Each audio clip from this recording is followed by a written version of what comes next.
तो ब्रह्मा की भी औकात का पता चल जाता है। असली ब्रह्मा को उनके द्वारपालों ने नहीं पहचाना,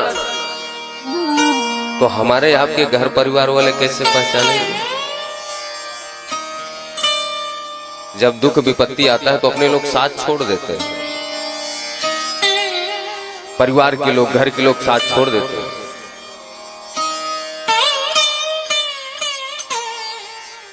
भैया वो उस तरह से नहीं बैठा जाता भगवान के सामने, उस तरह से मत बैठा कीजिए। मंदिर हो प्रांगण हो, कहीं भी ध्यान रखिए इस बात का।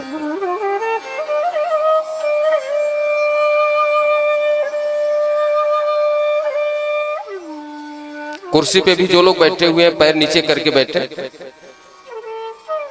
जमीन से आप लोगों के लिए कुर्सी की व्यवस्था की गई है। पैर के ऊपर पैर रख करके या पैर ऊपर करके न बैठे। मंदिर का नियम है, प्रांगण का नियम है, ध्यान रखें, भक्ता अपराध होता है।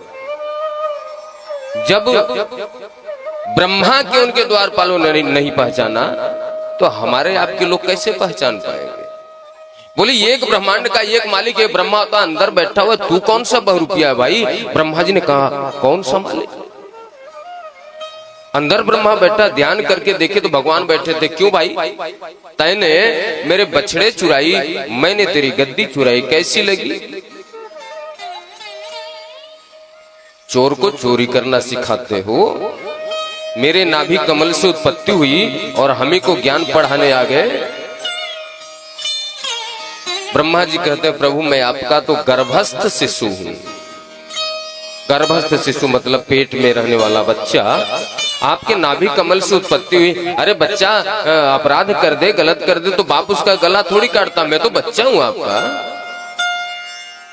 क्षमा प्रार्थना याचना करते हैं।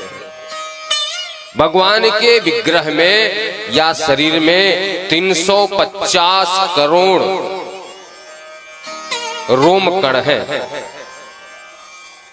आपके शरीर में ये जो रोए हैं 350 करोड़ होते हैं, और भगवान के एक रोम कण में 1000 ब्रह्मांड है।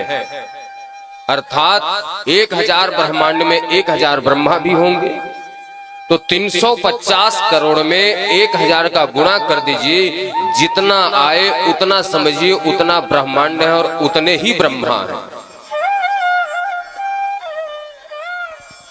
इसलिए अपने आप को किसी को ब्रह्मा नहीं समझना चाहिए कि मैं बहुत बड़ा प्रधानमंत्री हूं।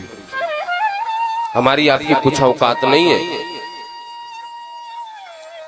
भगवान ने क्षमा मांगा, ब्रह्मा जी ने क्षमा मांग करके उनके असली ग्वाल बाल को गोकुल में छोड़ा। अब ग्वाल बाल जब असली ग्वाल बाल आए और मैया के पास गए तो मैया ने बताया मैया आज तेरे लाला ने अघासुर को मार दिया। यदि हम भगवान के भक्त हैं तो उत्तरा के गर्भ जैसा नरक कुछ नहीं होता। गर्भ जैसा नरक और कुछ होता ही नहीं। माँ के पेट में मल मूत्र की थैली में जीव पड़ा रहता है, वहां पे जाकर के भगवान रक्षा करते हैं। अघासुर के पेट में गए हुए ग्वाल बालों की रक्षा करते हैं। पांचाली अशुद्ध अवस्था में थी जिस समय सभा में लाई गई, भगवान ने उनके चीर को बढ़ा करके उनका रक्षा किया। यदि भगवान के हम भक्त हैं तो किसी भी परिस्थिति में कहीं भी हम अपने माँ बाप को बुला सकते हैं। तो यदि अपने माँ बाप को माँ बाप मानोगे तभी तो बुलाओगे।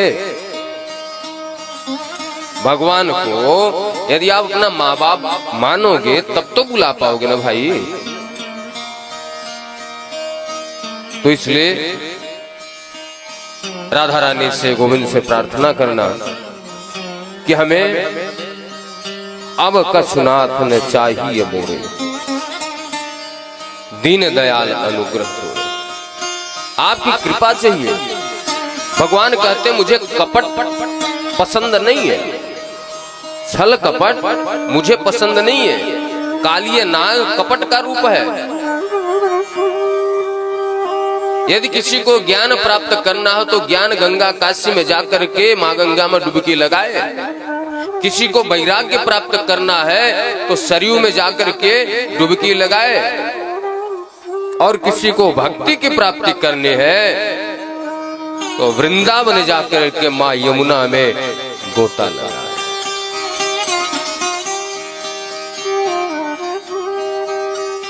अर्थ न धर्म न काम रुचि गति न चहु निर्वाण जन्म जन्म रति राम पद यह वरदान नया।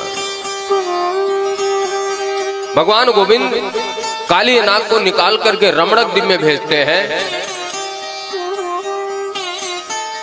और सुखदेव जी महाराज कहते हैं कि कलयुग में जो पाखंड चल रहा है आजकल, 2-3 दिन से मैं बता ही रहा हूं आप लोगों को, ज्यादा डिटेल में ही जाता हूं, कथा में ही रहता हूं, लेकिन गोस्वामी तुलसीदास जी कहते हैं शूद्र करहि जप तप व्रत नाना बैठी बरासन कहाँ ही पुराना। कथा पुराण कौन कर रहा है? शूद्र। शूद्र कोई जाति से नहीं होता। यदि एक ब्राह्मण मांस भक्षण कर रहा है, दुर्व्यसन कर रहा है, वो भी शूद्र ही है। और एक शूद्र तिलक लगा करके भगवान की पूजा पाठ कर रहा है, सात्विक जीवन जी रहा है, तो शूद्र नहीं, वो ब्राह्मण है। शूद्र जाति से नहीं होता, कर्म से होता है। ब्राह्मण जाति से नहीं होता, कर्म से होता है। कर्म के ऊपर डिपेंड करता है कि हम ब्राह्मण हैं या शूद्र हैं। कलयुग में जितना झूठा बोल सको, जितना आडंबर कर सको, जितना पाखंड कर सको, उतने बड़े संत हैं, उतने बड़े महाराज हैं। भगवान से किसी ने कहा कि आपको कैसे भक्त प्रिय होते हैं? निर्मल मन जन सो मोहि पावा, निर्मल मन जन सो मोहि पावा, मोहि कपट छल छेद्रन धावा, मोहि कपटे छले क्षेत्रे न भावा, निर्मल मन जन सो मोहि पावा, निर्मल मन जन सो मोहि पावा। और जो शास्त्र के अनुसार, धर्म के अनुसार नहीं चलता, अपने हिसाब से चलता है, तो गोस्वामी तुलसीदास जी कहते हैं कल्प कल्प कर एक एक नर का, कल्प कल्प कर एक एक नर का, कल्प कल्प कर एक एक नर का, पर दूसर श्रुति कर कर का, पर दूसर श्रुति कर कर का, कल्प कल्प कर एक नर का। श्री राम जय राम जय जय राम, श्री राम जय राम जय जय राम, जय सिया राम जय जय सिया राम। इसलिए यदि हम सोचे शास्त्र के विरुद्ध जाकर के, धर्म के विरुद्ध जाकर के पंडित बन जाए, पुराण बन जाए, कथावाचक बन जाए, व्यास बन जाए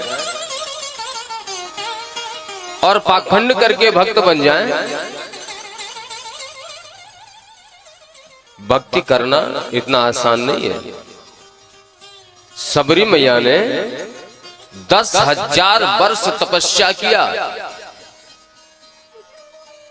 2 मिनट में अगरबत्ती जला करके नहीं चली आई।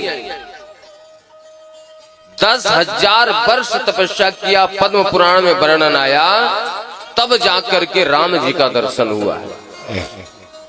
लेकिन यह बात भगवत रसिक रसिक की बातें रसिक बिना कोई समझ सके ना। ये जो रसिक होगा, जिसको उस परमात्मा से प्रेम होगा, वही इस बात को समझेगा। आज कन्हैया ने बंसी बजाई, बेड़ू निनाद किया। आज भगवान की इतनी सुंदर शोभा दिख रही है, झांकी दिख रही है।